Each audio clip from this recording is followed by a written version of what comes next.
We're looking at hypocrisy, the hypocrisy in Matthew 23 and also the hypocrisy in our own hearts, not just so we could feel bad, but so that we could understand how much we need Christ. The third characteristic of hypocrites is that they major on the minors and they minor on the majors. They major on the minors and they minor on the majors, verses 23 to 24. Jesus says, "Woe to you, scribes and Pharisees, hypocrites!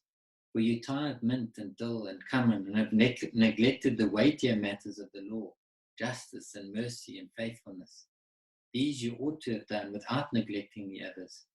You blind guides, straining out a gnat and swallowing a camel." God required the Israelites to tithe. The Pharisees were so careful to tithe that they would tithe even of the herbs that they were growing on their patio, so to speak.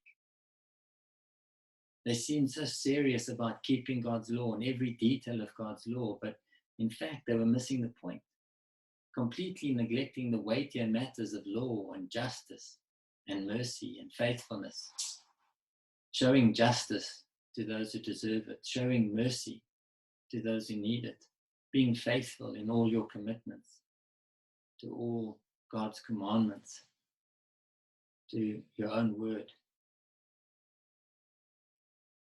They were blind. They were hypocritical.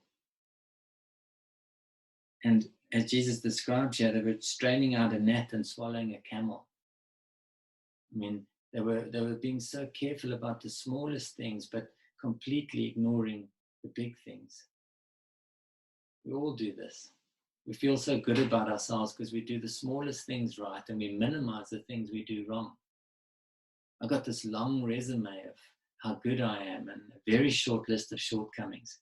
And just let someone criticize me in the smallest way, and you can know that I don't have an accurate view of how far I fall short.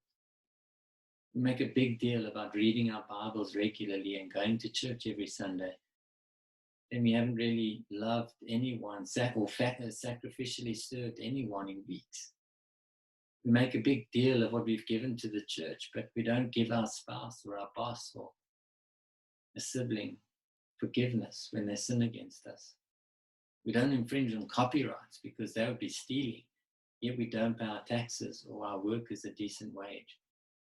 So full of self-righteousness, we really think that we're not that bad because we minimize our sin.